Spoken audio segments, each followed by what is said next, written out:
see one. We were impressed by the scope of the program. We were really impressed by the quality of the leadership and your relationship with your staff. It is an amazing relationship. And the relationship of the trainees or the clients to all of you. This is a loving, respectful, productive, and successful place. There's a passion here that is felt, and you've only been here a couple of hours, and you have felt the passion. But what also struck me was the self-confidence of the trainees and clients themselves. They feel good about themselves. They know that they are learning to develop skills. And this is not always the way people with disabilities are viewed by the outside world. They know they're good. For the rest of our 2 weeks here, whenever we went to social engagements and we did a lot of lining, see, I'm learning. We did a lot of lining. I ended, and I also lectured, so I lined and I lectured. I talked to anyone who would listen about the center. And then when we got home, we did something else. We got out our checkbooks and we wrote checks. Because we've been in this business long enough to know that it always takes a governmental-private partnership to keep these centers and schools alive. The government alone can never do it. So we wrote our checks. And then when I got out to Viscardi, because I'm out there all the time, because I'm on lots of committees aside being on the board, I started talking to John Kemp. And John Kemp is really interested in Viscardi having a world outreach. And we've had the Empress and the Emperor of Japan visiting. We have all kinds of, and supports us when we find another good connection. So we talked, and I thought, what is it that we can do first? And I was very impressed with the wheelchair repair work clinic that you, what do you call it? What is the orthopedic unit? The orthopedic part of it. We do all repairs to these chairs. So I said, what can we do? We have, what, 180 students in our school program. They outgrow their wheelchairs. So we have wheelchairs, we have walkers, we have standers that were just accumulating in closets. And so I went to John, I said, do you think we could donate these as a beginning? Now, even though I'm a sailor, I'm not going to put this equipment on my back and put it in sailboat. What we needed was an angel. And we had angels at Viscardi. The angel's name is Jeff Wood. And we needed an angel with big, strong wings.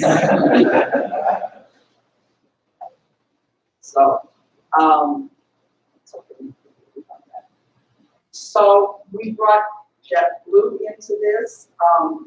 Was I subtle? No. Every time I saw these two gentlemen, I accosted them.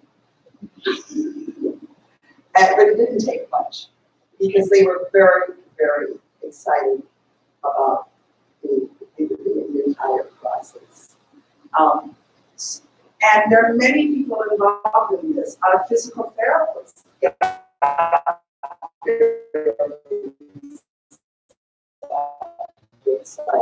So they found just a point where your trainees here would have to and then send them out to the wider community.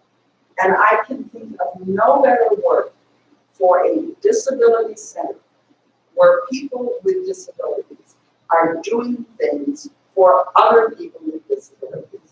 And those of us who consider ourselves in the non-disabled population have to realize that we are only temporarily able. As we get older, we are going to need this equipment too, if we're lucky enough. So a partnership has been started. I don't know where it's going to end, but this today, bringing this team has brought me so much joy that I'm close to tears. I'd like for you to meet and you now our angels with wings. So the two of you would stand and say a few words. And just the experience Wednesday of arriving at JFK, Viscardi bus full up, offloading all of the equipment, and then watching team work. All of a sudden, the guys in the orange jackets coming in from the tarmac, right? Josh was there. How are we going to get this equipment in? We brought some equipment that they had never seen before. Now, we know what standards are. Jeff Blue is getting good at wheelchairs, but they didn't know what a standard was. And I have this magnificent picture of all of these men standing around, trying to figure out how to collapse the size of the standard and get it into the belly of the plane. And as I was watching, two young women who were at the ticketing agent, who was ticketing office, this was all happening around a ticket stand. One turned to the other and said, "It is such fun to be a part of this team." They didn't know that I heard. So our angels with big strong wings, please.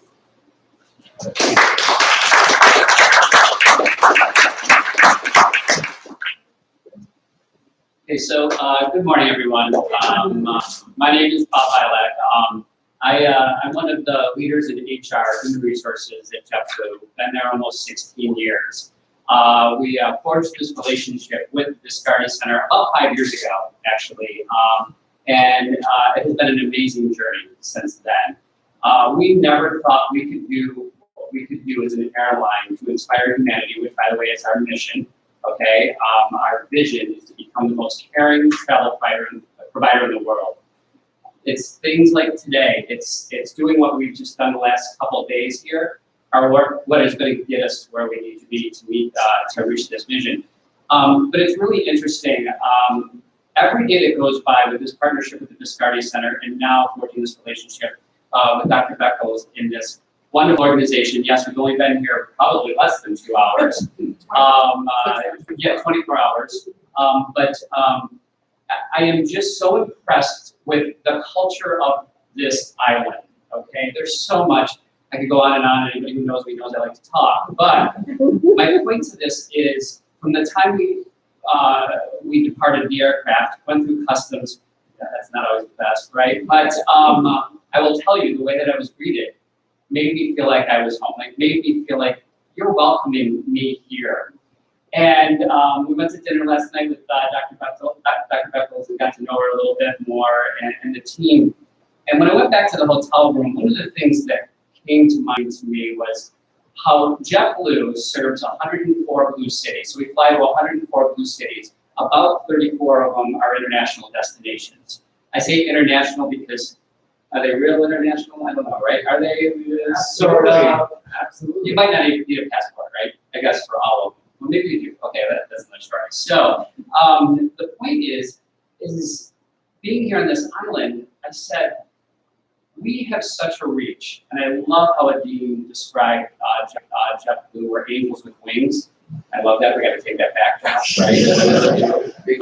Big wings. We are big, strong wings.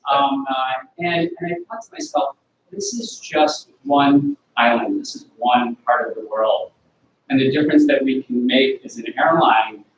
And I went to sleep saying, how do we continue to do this, Josh?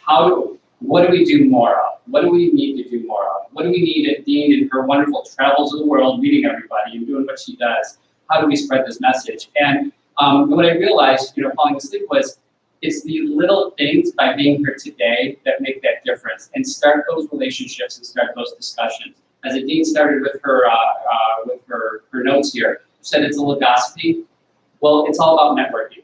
It's all about what you can do to build relationships with other people, because you can make a difference in the smallest way. The first visit that we had when we walked into this facility this morning was to meet the individuals in the wood shop.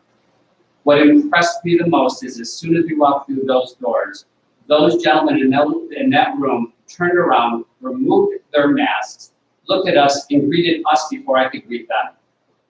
That is the utmost honorable welcome that anybody could receive.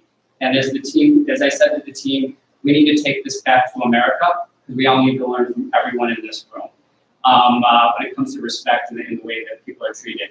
My point is we can't thank you, all of you in the room enough for what you do.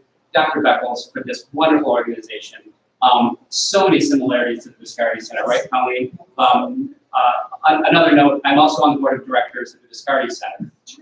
Yes, I'm on the abilities board of the Viscardi Center, which is the board that, I should say, part of the organization that supports individuals when it comes to getting jobs, career advancement, career placement. So I'm actually on the board of directors the last 2 years with the Viscardi Center also. She spoke about John Kemp. I wish he could be here today. He is the angel of wings. I have the word disability. Anybody who knows me, I always feel uncomfortable with that, and abilities. Because we all have different abilities. So that's all it is, but it taught me to be a better person, to understand and learn about people with different abilities. It's changed my life, just as I know Dr. Beckles has changed many people's lives in, 35 years, did I get that right? 35 years. And my message today is we need to continue this message. Anybody who is a U.S. citizen? Anybody in this room also a U.S. citizen? No? Okay. There's a lot going on in the U.S. let's leave it at that. And part of our discussion last night, as an HR professional, we don't talk about politics in the workplace, right? So part of our dinner discussion last night, I said, we've gotten to the point where it's not politics around the table, it's what's right and what's wrong. And that's what we're talking about in America right now, like what is right and what's wrong. And a lot of things are getting overshadowed by what's wrong versus what's right. So we need to continue this message, get it out there in front of people. The Center for People with Disabilities, just as we have the Viscardi Center, we need to keep pushing this forward, and that's really our goal. So I'm going to turn over to Josh. Josh was I can go on and on, but my point with Josh here, when Nadine and I, we were at a function, the Viscardi Center function earlier this year, Reach for a Star Luncheon, which is one of our larger fundraisers. And Nadine comes up to me, as she said, she can be a little aggressive. It's all good, because I can too. But she comes up and she goes, Pop, I want to talk to you about something. And as she said, she starts to talk to me about this. They said, I have got the right man with me today. I have to invite Josh to this event because I have an extra seat at our table. Happened to see him in the hallway at work saying, what are you doing? You're coming with me. Everyone knows about the Viscardi Center at JetBlue. I would love you to come. He said, absolutely, Bob, I'd love you to come. Ironically, I'm able to put these two together, and these two connect, and they orchestrate this wonderful event that happened on Wednesday, bringing these assistive devices down here. So thank you, Josh, for what you've done. I mean, it's just great. Well, many thanks, Bob, and thank you, Dr. Usher. I'm glad we had that serendipitous meeting and that we're all here together. Dr. Beckles, thank you so much for your wonderful hospitality, and I just echo everything that Bob and Dr. Usher shared about the amazing things we can see happening here. So thank you. I also want to bring greetings from JetBlue National Leadership Team, Giselle Cortez, Terry Lane, Sherry Ann Dugnath, and Leon Roach, and Leslie Brown. So just big thank you to everyone. So we are honored at JetBlue to be able to support the community here in Trinidad day in and day out as an airline. And it's an extra special privilege to be here supporting the community today in this very unique capacity through the partnership that we've developed. there's really two things that I would like to share with you. The first is that I just want everybody to know that while Bob and I are here today on behalf of JetBlue, there's an entire team from JetBlue that was part of the effort to make today happen. And as Dr. Usher mentioned, from the team at JFK that greeted the devices and helped the check-in process, loading everything on the plane, the customer support team that assisted with all the bookings, the team here in Port of Spain that helped with offloading and all the logistics. One of the amazing things at JetBlue is when an opportunity to do good comes up, everybody stands up, everyone puts their hands up. And so there was a lot of enthusiasm from so many crew members to help be part of this project. So, so that's the first thing that I wanted to share.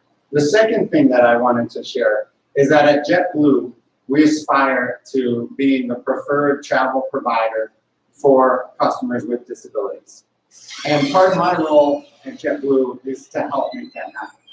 And so please know that through partnerships like the one we have with the Viscardi Center, with the National Center for Persons with Disabilities, we are learning too. And the opportunity to transport these devices down here to Trinidad has been a learning experience for us as well. And so it's something that we gain strength from, something that has helped us to become a better provider for customers with disabilities. So it's a privilege to be part of that. So thank you all, and Bob and I, again, are just very privileged to be part of this effort.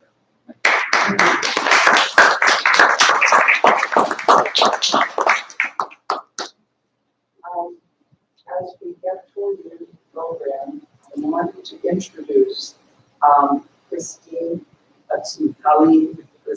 Khalid Christina. She's been with the Henry Viscardi Center for a little over a year, and she is the ideal woman. She comes to us with a tremendous amount of experience with special ed populations, children, adults, job training, residential programs. Am I missing? That's good enough. and I was particularly interested to have her on this trip because after she completes her tour today, she will be able to identify, along with Dr. Beckers, points of interaction, points of contact, areas where we can support one another, using technology, getting classrooms here to communicate with our classroom here, staff development, a training module that is effective here can be done simultaneously with a training of students and staff.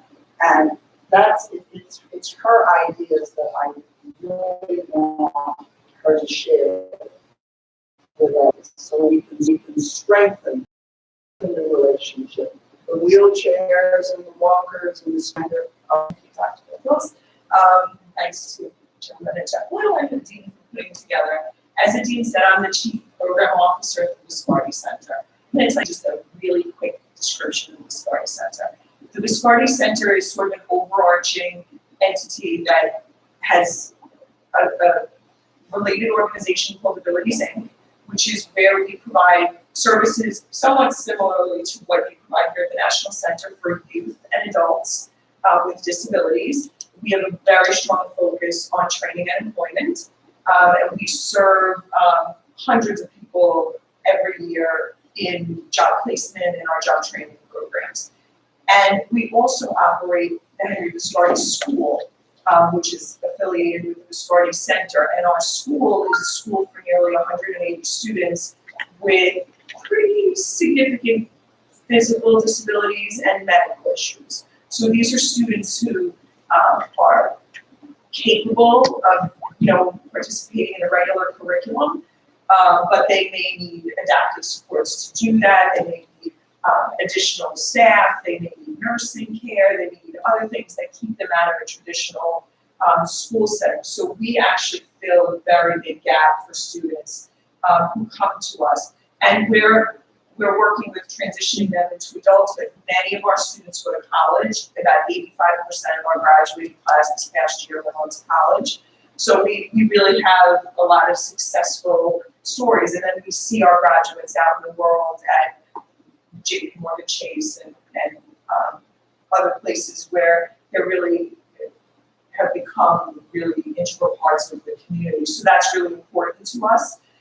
So that's pretty much the Viscardi Center. So I see so many similarities between what we do and what happens here. And unfortunately, I haven't seen everything yet, but what we've seen so far is fantastic. We are actually probably missing a piece in New York around, we do a lot of this training with adults. Our students in school, our youth don't get this kind of training, so we continue with youth to do a lot of educational and remediation until they get into adulthood. So that's one takeaway that I'm going to take, is really thinking about it. And it's something my director of youth services has been talking about, is adding some more real training to our youth-based programs.